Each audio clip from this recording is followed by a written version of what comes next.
Hello mga kagulong, this is your Rider K, nagbabalik. Ang pangmalakasang Lady Rider ng Pampanga. Ang Disney princess mo, pero tank build. Nilagnat nga ako ng 2 araw guys. Yung unang araw nga'y hindi ako nakapasok. At sa pangalawa naman, kung hindi daw ako papasok ay tatanggalan ako ng trabaho. Sino ba naman ang may gusto na walang income, diba? Sinubukan ko nga mabidyo kaso hindi ko talaga kaya guys kasi masakit yung ulo ko habang naka-duty. Hindi naman ako pwedeng mag-absent at baka tuluyan na akong mawalan ng pera. Gusto ko na talaga kasing maging independent guys at ayoko nang humingi ng tulong kay mami. Nakakahiya na kasi. Isipin niyo na lang, 30 na ako at wala pa akong ambag sa lipunan. Dahil nga ako yung bunso masyado akong naging spoiled brat. Sinusubukan ko naman kasi talaga na magtrabaho at tumulong pero wala talaga. Hindi ko alam kung anong nangyayari sa buhay ko. Halos nga nasubukan ko na lahat-lahat guys. Naging barista, naging cashier,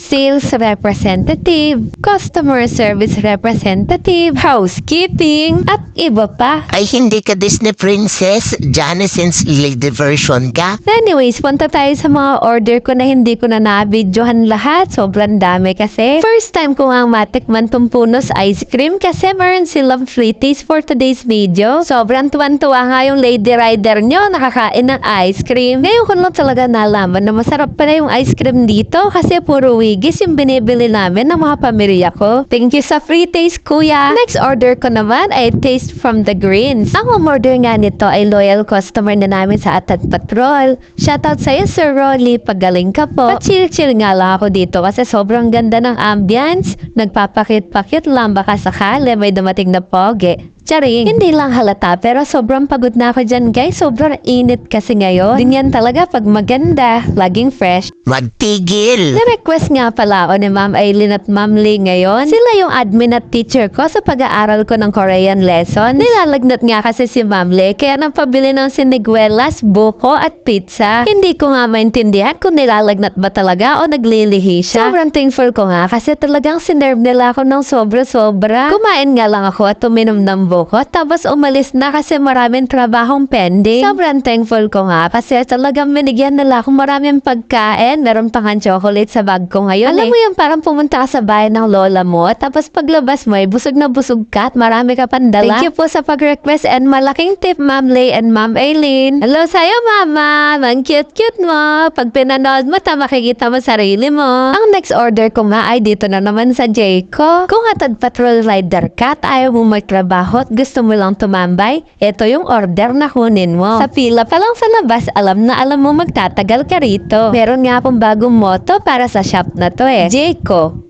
Pag pinasok mo, bukas na ang labas mo. Sobrang sarap nga siguro kasi ng Jayco. Every time na lang na magkaka-order ako talaga dito, yung pila ng mga tao sandamakmak. Ang sarap siguro magka-business ng ganito, pinag-aagawan at pinipilahan ng maraming tao. Nung pagka-out ko ngay dumiretso ako sa nagtitinda ng inihaw na isda kasi pinangako ko kay Angel na magdadala ako ng masarap na ulam for the next video. Dahil nga nakabawi ako, dahil may kalakihan yung tip na po ako. Maraming salamat po ulit kila Ma'am Lee at Ma'am Aileen at sa mga iba po pong nag-tip sa akin. Masaya nga namin pinagsaluhan ni Angel yung ulam at pagkain namin. Ganitong oras na lang kasi talaga yung banding namin dalawa since lagi akong nasa work. Kung makikita niya lang kami kung paano kami mag-usap at magtawanan, sobrang nakaka-enjoy. Sobrang simple lang talaga ng gabi pero napapasaya pagkasama mo yung mahal mo sa buhay. Kahit ano pang pagod niyo sa trabaho guys, lagi niyan tandaan na yung pamilya niyo yung pinaka-importante. Lagi niyong bigyan ng oras yung mga taong importante sa inyo kasi hindi naman natin malalaman kung anong pwedeng mangyari bukas. Mahalaga ang trabaho pero kailangan din natin isipin kung bakit tayo nagtatrabaho at kung para kanino. Naniniwala kasi ako na dapat mong gawin yung mga gusto mong gawin sa buhay kaysa sa magsisi ka sa huli. Ayaw ko kasing tumanda at mamatay ng may pagsisisi. At yun nga lang ang mga payo ng inyong tita for today's video. Sana kahit maiksi lang yung mga video ko ay nare-remind ko kayo sa mga importante sa buhay nyo. Anyways guys, tumatanggap na pala lang stars tong FB account ko sa mga gustong magbigay for appreciation for my videos.